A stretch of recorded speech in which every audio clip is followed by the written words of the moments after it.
In the University of California Radiation Laboratory's varied and continuing research with experimental nuclear devices and their applications, the availability of a continental test site area to transform ideas into realities permits the most expedient measurement of its progress. Such an area is the Nevada test site. Covering more than 600 square miles, it lies between Las Vegas and Death Valley. Roughly 16 by 40 miles, it extends longest north and south.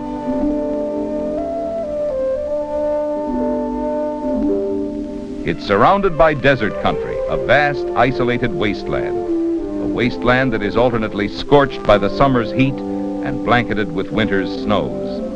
No fertile farms here. Just arid stretches that seem transfixed in time and clothed in a silence that deafens. Camp Mercury, approximately 65 miles northwest of Las Vegas, is the administrative headquarters of this desert test site, which includes a technical area of approximately 415,000 acres, all under the control of the Atomic Energy Commission. It was first used for an atomic test in January 1951. And since 1953, UCRL has played an important role in the tests that have been conducted at this continental site.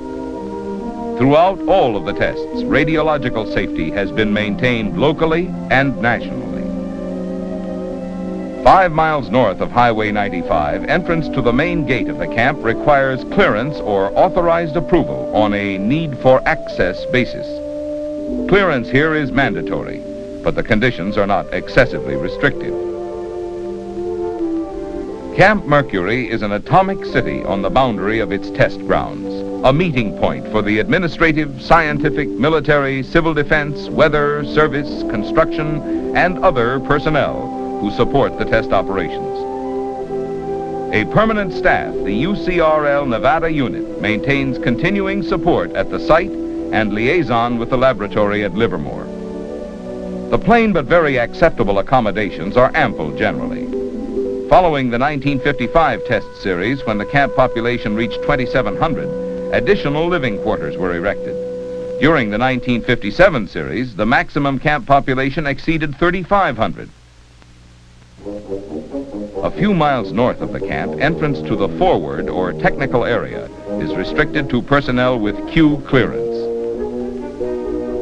And for access to certain of the compounds within the area, additional security justification is required.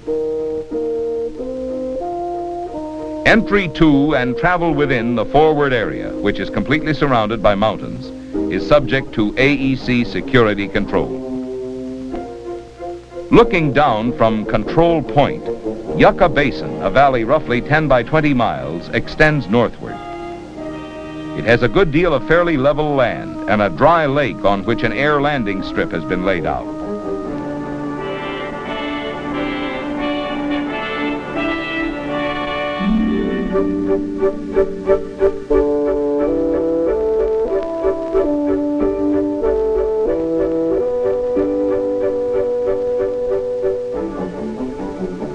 At the edges of its dry lake, Yucca Basin's graveyards are reminders of the effects of previous tests. The relics have afforded the military and civil defense personnel first-hand data on the effects of nuclear devices.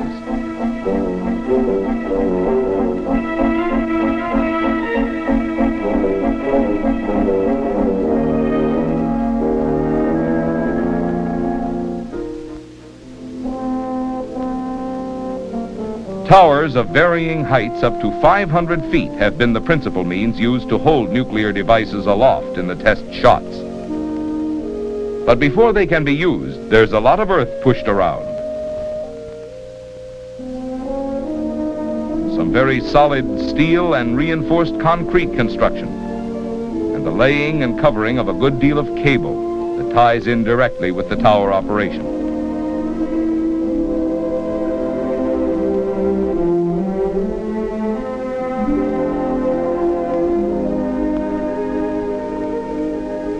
And while ground crews slug it out below, work proceeds on the towers.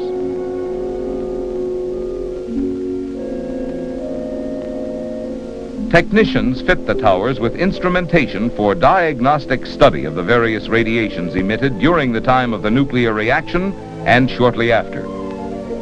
Intense light is produced at various critical stages of the reaction. Pipes under vacuum are directed from specific points down the tower to turning mirrors, which reflect the light to high-speed cameras in a distant underground bunker. And work proceeds at all levels of the towers as the staff from the Livermore laboratory supervise and assist in the installations of the technical, operational, and appropriate detection apparatus that they have planned and engineered. This is where the payoff to long, hard months of research and development on nuclear devices will take place. There are many types of detectors used to measure the radiation emitted during the nuclear reaction. To maintain a separation of paths to the various detectors so that radiations can be measured unmixed, tons of paraffin are fitted around the collimated lines of sight. Together with lead shielding, the use of paraffin permits a greater number of experiments to be conducted on one device.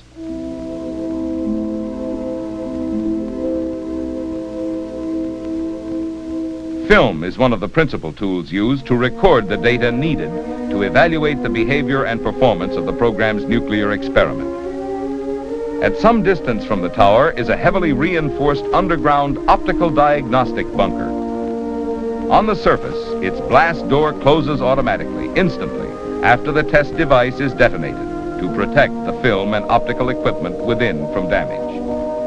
The cameras inside can measure time to 100 millionth of a second, permitting the capture on film of the fleetest intervals of time. Near the tower's base is a well-sandbagged detector station, designed to shield one of the radiation detectors from extraneous signals.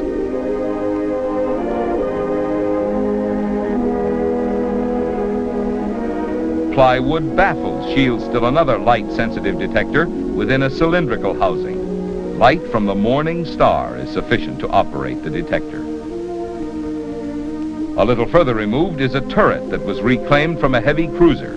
It contains several prompt radiation detectors, and its barrel can be elevated and rotated to view a tower scheduled for testing.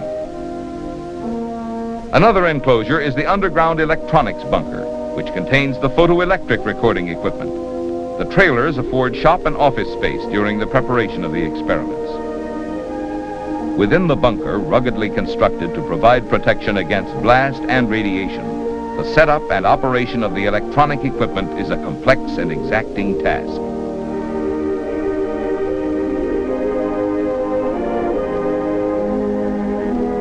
Cables routed into the bunker from the detectors transmit current to recording oscilloscopes that are located here.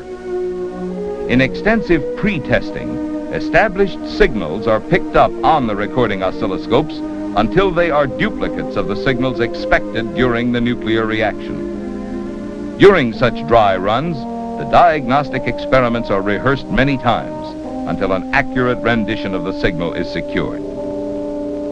Finally, preparations are complete to the point that a shot can be scheduled for testing.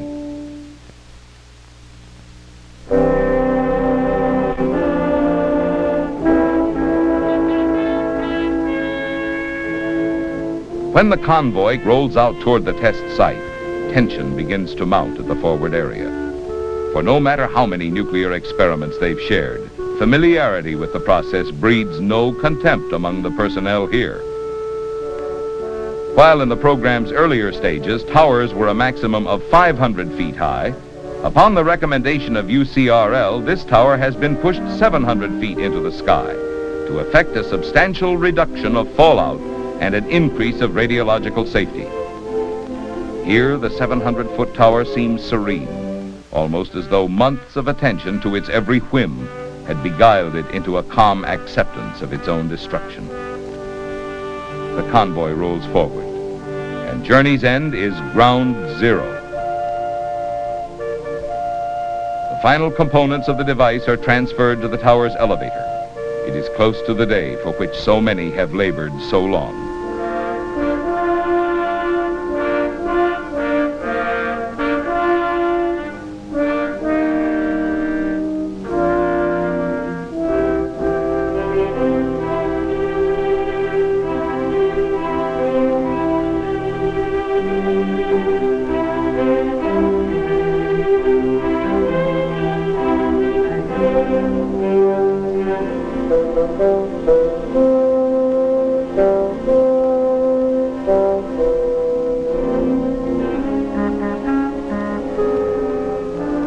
At nearby Indian Springs Air Force Base, jets are made ready for nuclear cloud sampling operations. The jets operate at the nuclear cloud's altitude, making a series of penetrations for a few hours after the event.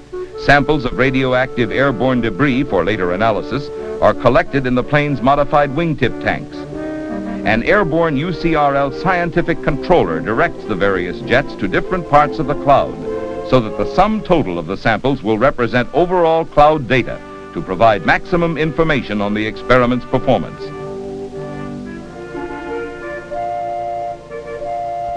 Rockets especially designed to collect nuclear debris are a successful new development by the Livermore Laboratory in cooperation with Cooper Development Company. Their use permits earlier cloud sampling than is possible with the jets and penetration at higher altitudes, and eliminates the radiation dosages experienced by the jet pilots.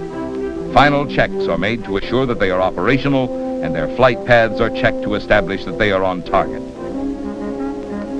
Helicopters are also made ready to move in near ground zero to evaluate physical damage to detector stations in the area and to determine the initial radiation patterns of local fallout.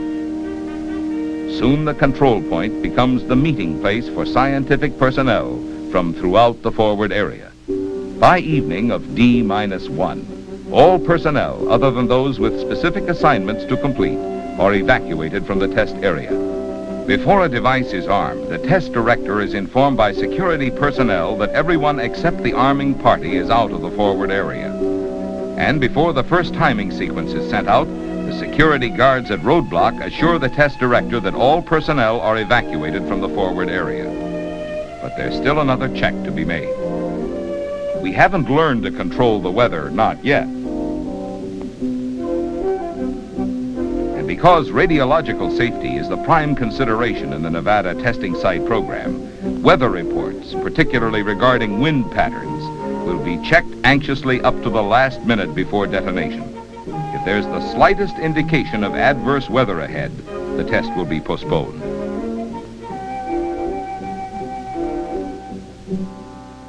Within the control room, the console operator has completed manual operations in sending the first time signals.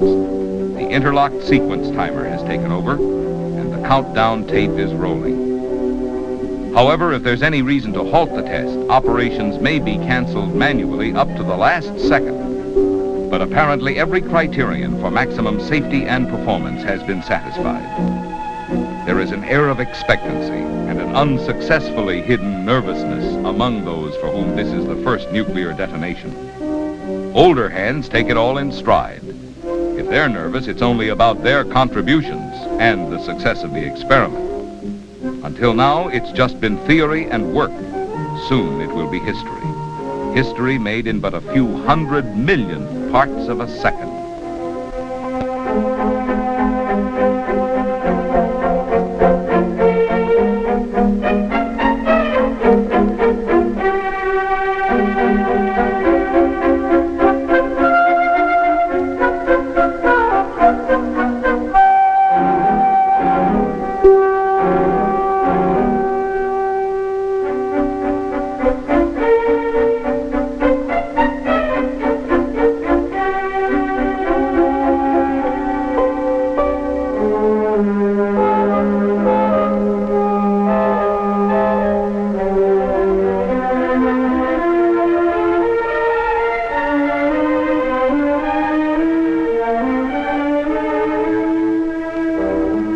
In one of the helicopters in the air above the zero area, a representative from UCRL directs the survey evaluation. Radiation detection instruments in the helicopters provide spot checks at various locations and altitudes to determine the areas of fallout, checks that are radioed to the control point for evaluation. It is essential to gain access to the area as quickly as possible, as certain of the film data must be recovered relatively soon to minimize film fogging. When the cloud and radiation dissipate, ground monitoring teams will move in by vehicle to plot the fallout contours more specifically. But no entry will be made until the monitoring team's radiological survey is evaluated and the test director approves entry into the area.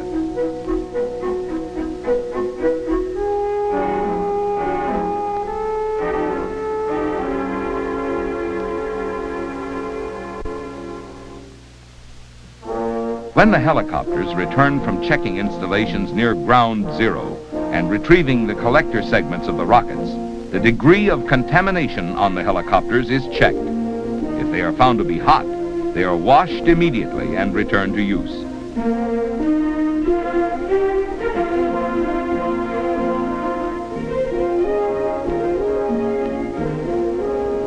When the jets return from nuclear cloud sampling, the pilots are removed from the aircraft by forklift so they can avoid contact with the contaminated surfaces of the plane. Careful planning of nuclear cloud sampling flights prevents the danger of pilots receiving radiation dosage that is not within safety limits.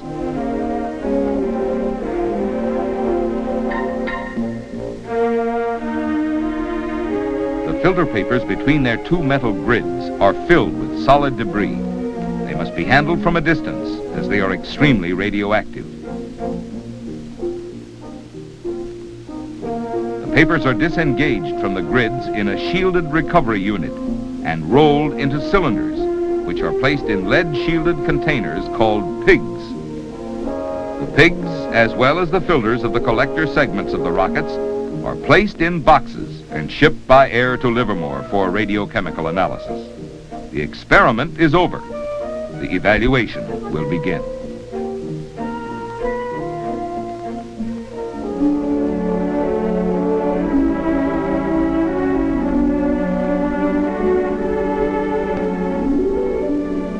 The underground testing site, its table-like mountains with flattened tops and sloping sides, lies about 4 miles east and 2,500 feet above the Yucca Basin testing area. Ideally suited to a testing method suggested and developed by UCRL, it was the site used for the first contained underground nuclear detonation. The method affords many testing advantages, such as elimination of air blast, noise, and damage, and the effect of bright flash on the vision of motorists.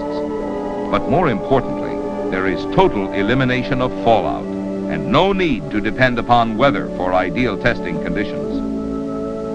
As instrumentation for underground testing was necessarily limited by the closely confined environment of an underground system, a number of new diagnostic experiments were tried and evaluated as a device of known energy release was used. Various instrumentation was used to measure the yield by shock time of arrival measurements at various points in the medium, as well as the reaction history of the device. The tunnel for the Rainier test was driven horizontally 1,800 feet into the sloping side of the mesa, and the zero point was located at 900 feet below the mesa top. The formation in which the shot took place is a porous rock known as Oak Springs Tuff. Similar material deposited from volcanic activity during the Tertiary age is found throughout the Nevada test site.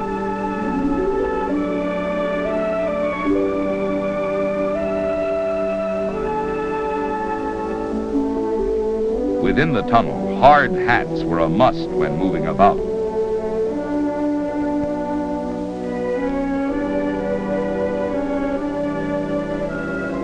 Experiments requiring massive shielding and close collimation are more readily carried out underground than on a tower.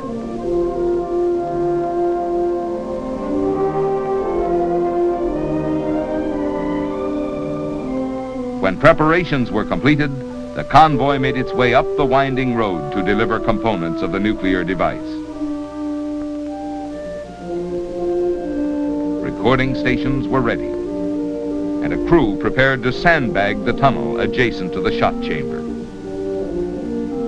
On September 19, 1957, scientific teams that participated in the Rainier test program gathered with responsible UCRL personnel to witness the first contained underground nuclear detonation.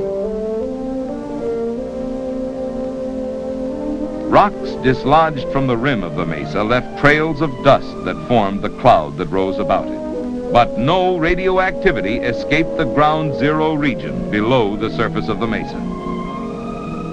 While UCRL was responsible for the design and execution of the experiment, the technical success of the test is the result of the cooperative efforts of the several scientific agencies.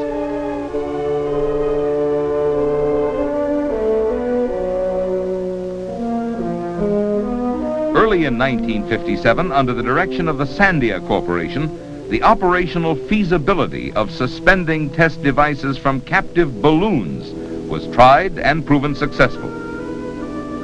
In continuing balloon operations, certain advantages and disadvantages when compared to tower operations are apparent. On the plus side, total fallout is substantially reduced. Cost of the equipment expended in the shot can be 1/10 to 1/20th the cost of a tower, and a balloon test can be scheduled on much shorter notice, since a negligible amount of construction time is needed. However, diagnostic measurements are restricted due to weight limitations and movement, and high surface winds occasionally may cause the delay of a shot, since balloon operations at the Nevada test site were limited to winds of not more than 20 miles per hour.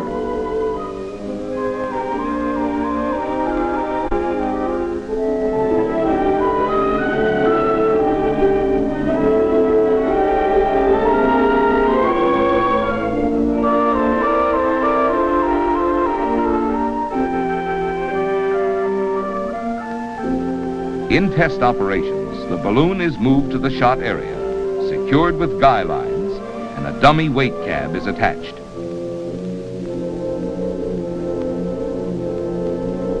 The lights used for detector station and television camera alignment are positioned, and the dummy weight cab is taken to altitude by the console operator.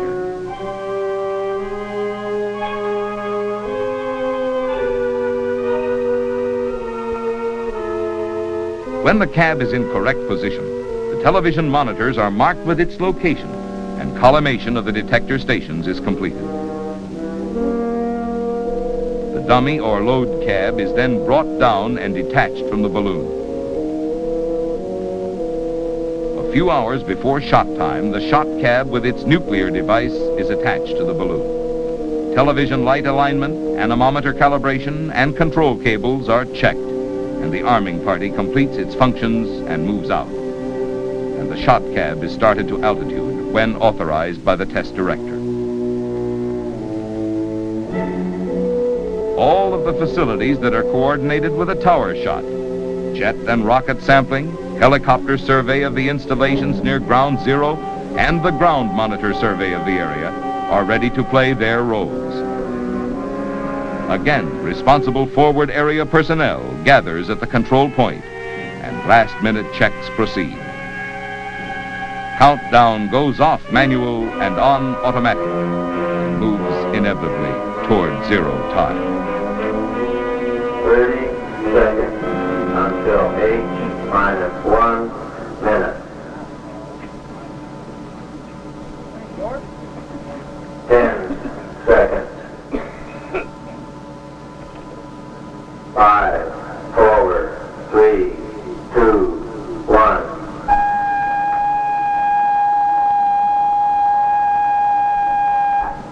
H-1 minute. Put on goggles or turn away. Do not remove goggles or face burst until fireball dissipates.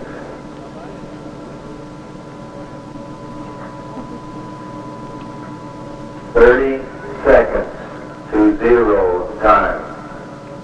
25 seconds.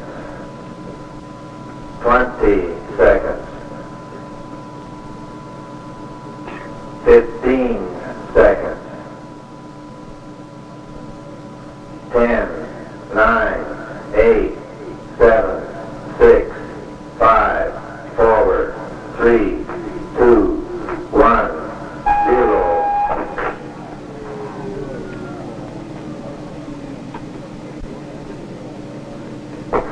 The shock wave will arrive shortly. Keep firm footing until wave passes.